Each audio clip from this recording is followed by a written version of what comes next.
This is our final speaker of this program, but I want to remind everyone, we want everyone to march. If you can't march, the march won't be that long.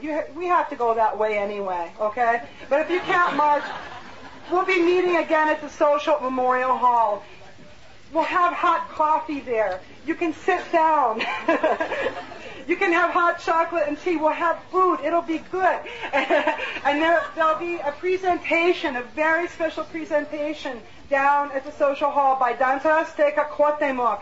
And their leader, Pastel, has traveled all the way from Los Angeles to be with us here today, and they have very important words and things that they need to share with us today. So I want to introduce from Danza Azteca our friend and our good compañero, Raul Ruiz.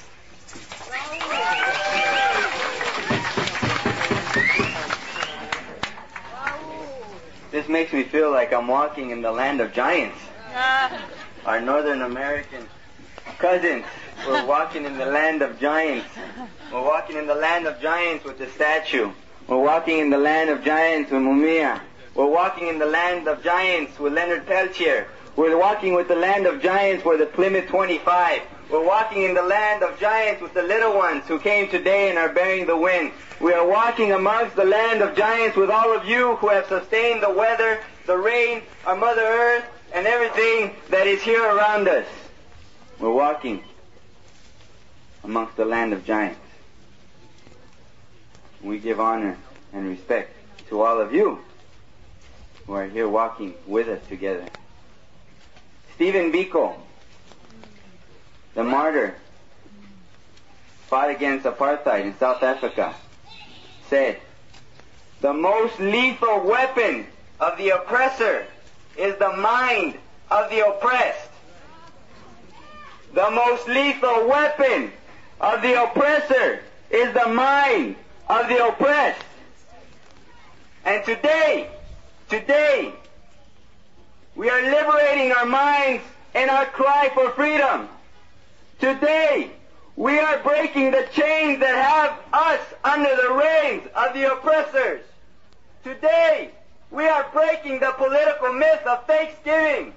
Today, we are standing up and calling for freedom. For freedom! For freedom! For freedom!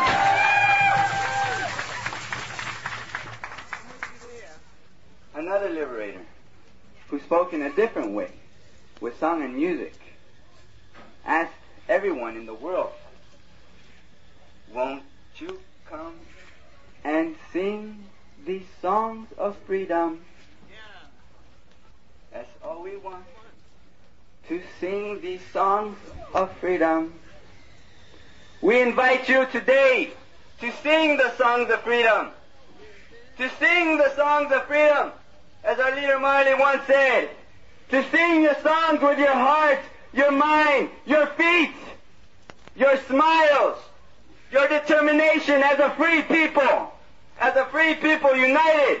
Today, we march in freedom. Today, we march and sing in freedom. And let the mountains hear that. Let the oceans smoothly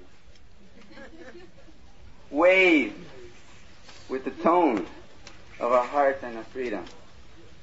Another, someplace, somewhere in a corner of this earth, deep down in the jungles of a place called Chiapas, they are calling for freedom. Somewhere where poverty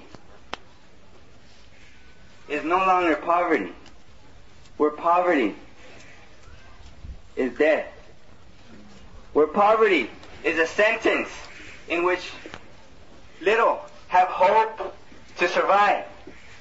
And somewhere in this place called Chiapas, they have raised their hands towards freedom. They have raised their voice towards freedom in honor of all those ancestors, of all those peoples in the Americas, in honor of their right to survive, their right for autonomy, in honor of our history and the truth. And one man writes a letter from this place in Chiapas for Leonard Peltier. and I will read it to you. This is from the Zapatista Army for National Liberation.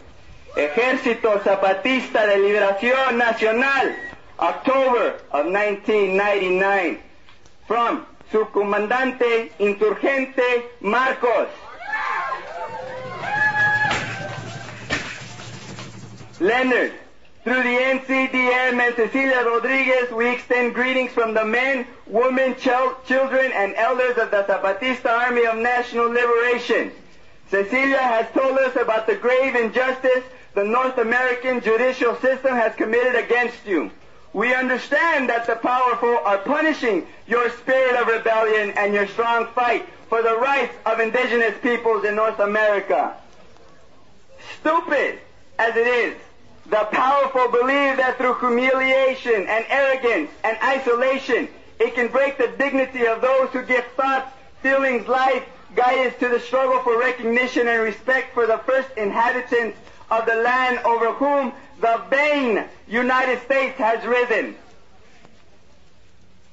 The heroic resistance that you have maintained in prison, as well as the broad movement of solidarity that your case and your cause has motivated in the U.S. and the world, reveal their mistake. What the powerful fail to understand is not only Peltier's resistance, but also the entire world. And so they intend to mold the planet into the coffin the system represents: the wars, jails, and police officers. Probably the powerful in North America think that in jailing and torturing Leonard Peltier, they are jailing and torturing one man. And also, they don't understand how a prisoner can continue to be free while in prison. And they don't understand how, being in prison, he speaks with so many. And so many listen. And they don't understand how, in trying to kill him, he has more life. And they don't understand how one man alone is able to resist so much, to represent so much, to be so large. Why? The powerful ask themselves, and the answer never reaches their ears. Because Leonard Peltier is a people, the Lakota, and it is impossible to keep a people in prison. Because Leonard Peltier speaks through the Lakota man and woman who are in themselves and in their nature the best of Mother Earth. Because the strength that this man and this people have does not come from modern weapons. Rather, it comes from their history, their roots, their dead. Because the Lakota know that no one is more alive than the dead. Because the Lakota and many other North American Indian people know that resistance without surrender not only defends their lives and their liberty, but also their history and the nature that gives them origin, home, and destiny. Because the racism that now governs can only imagine the other and the different in jail or in the trash can, where 2 Lakota natives were found last month murdered in the community of Pine Ridge. What is Leonard Peltier accused of? Leonard Peltier's most serious crime is that he seeks to rescue in the past and in his culture, in his roots, the history of his people, the Lakota. And for the powerful, this is a crime, because knowing oneself with history impedes from being tossed around by this absurd machine that is in the system. If Leonard Peltier is guilty, then we are all guilty, because we seek out history. On his shoulders we fight to have a place in the world, a place of dignity and respect, a place for ourselves exactly as we are, which is also very much as we were. If the Indian people of North America and Indian people of Mexico, as well as the indigenous people of the entire continent, know that we have our own place, what is left is that other colors that populate the entire world know it. And what is left is for the powerful to know it, so that they know it and learn the lesson so well they won't forget. Many more paths and bridges are needed that are walked from below. On these paths and bridges, you, Leonard Peltier, have a special place, the best, next to us who are like you. Salud, Leonard Peltier. Receive a hug from one who admires and respects you, and who hopes that one day you will call him brother. Vale. And health to you, and I hope that injustice disappears with tomorrow, with yesterday as a weapon, and today as a road. From the mountains of the Mexican Southeast, Subcomandante Insurgente Marcos.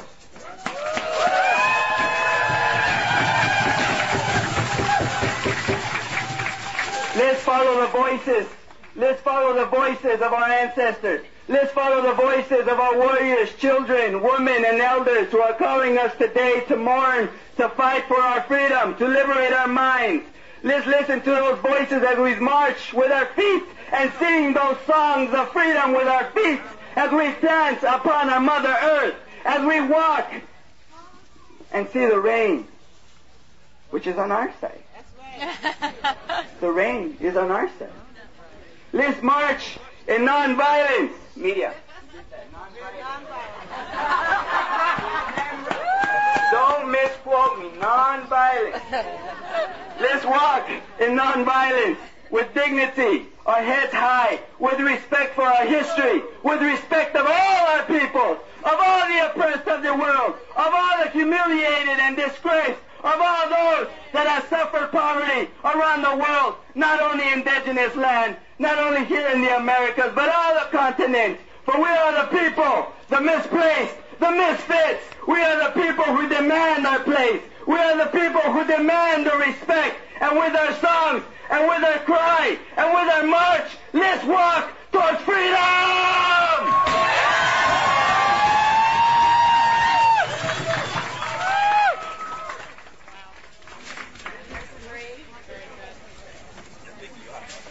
Maybe you want to